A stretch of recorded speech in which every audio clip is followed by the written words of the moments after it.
Bonjour, voici une démonstration de VirtualWorld Dynamics. On va essayer de résoudre un problème un petit peu particulier qui est la simulation de tissu lorsque deux éléments sur lesquels le tissu doit se positionner sont extrêmement proches, voire même totalement interpénétrés, comme c'est le cas ce petit exemple. Pour faire ça, on va utiliser le programme PWD.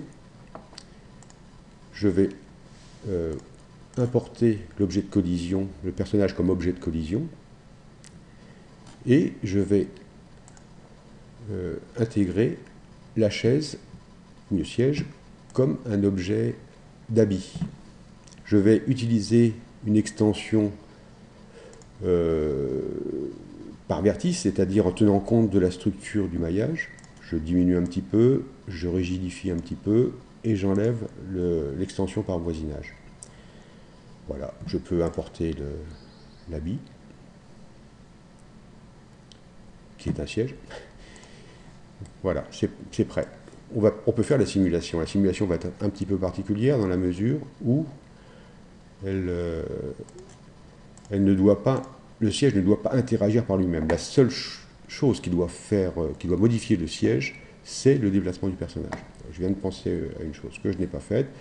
Le personnage doit repousser le siège à une distance qui correspondra au double d'une simulation classique. Les simulations classiques se faisant en général en 0,2. Là, il va falloir faire un déplacement de 0,4. Voilà. Le paramètre peut se modifier à tout moment, il n'y a pas de souci. Voilà, donc on est prêt, on peut lancer la simulation. La simulation est relativement rapide, dans la mesure où il y a peu d'interactivité et les calculs sont relativement faciles à faire.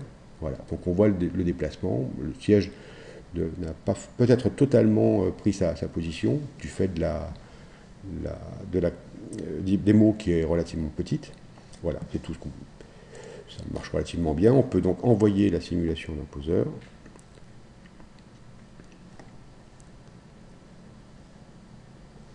Ça prend un certain temps dans la mesure où il est nécessaire de fermer le fichier, changer quelques paramètres dans Poseur et réouvrir le fichier. Voilà, ça c'est quand même relativement rapide. Bon, on va simplement se positionner, regardez que le siège a bien été déformé. Voilà, et on peut maintenant lancer la déformation de l'habit.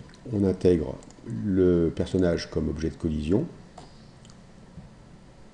On va prendre FF dress comme close. On laisse les paramètres par défaut. Voilà.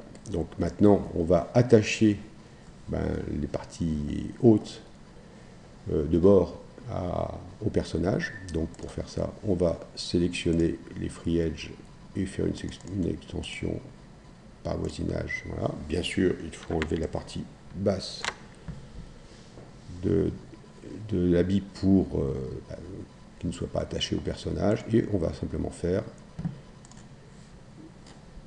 un attachement au personnage. Voilà qui est fait. Donc maintenant, on peut regarder la simulation. Oui, il faut quand même que j'intègre le siège qui a été déformé comme objet de collision.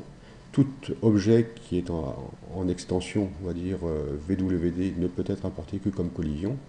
Donc voilà, je le garde avec les paramètres par défaut, c'est-à-dire une distance de 0,2. Voilà. Tout est prêt, on peut lancer la simulation.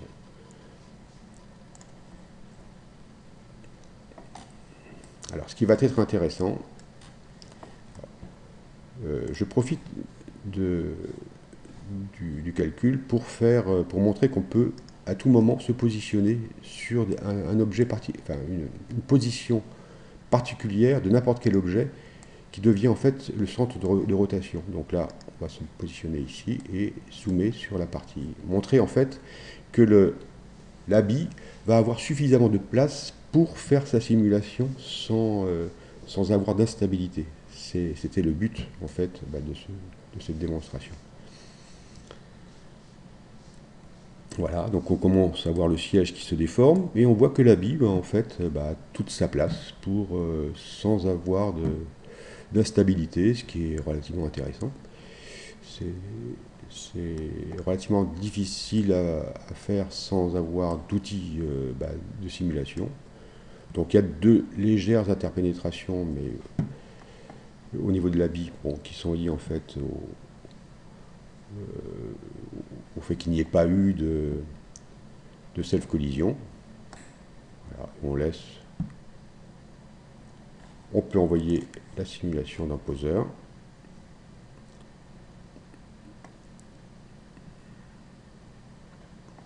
Donc il prend toujours un petit peu de temps du fait du changement des paramètres et de la fermeture et de l'ouverture du fichier. Voilà. Et tout est prêt. Voilà. On voit donc que la simulation est tout à fait correcte. On peut modifier les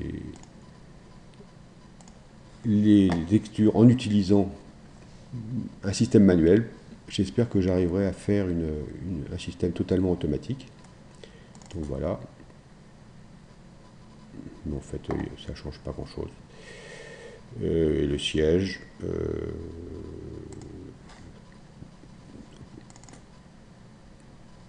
en fait, tout a été...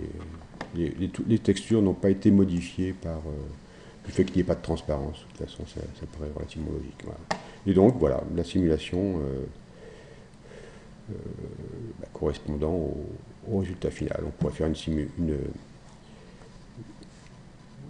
un rendu, mais qui va prendre un certain temps et qui n'apporterait pas forcément quelque chose. Voilà, je vous remercie.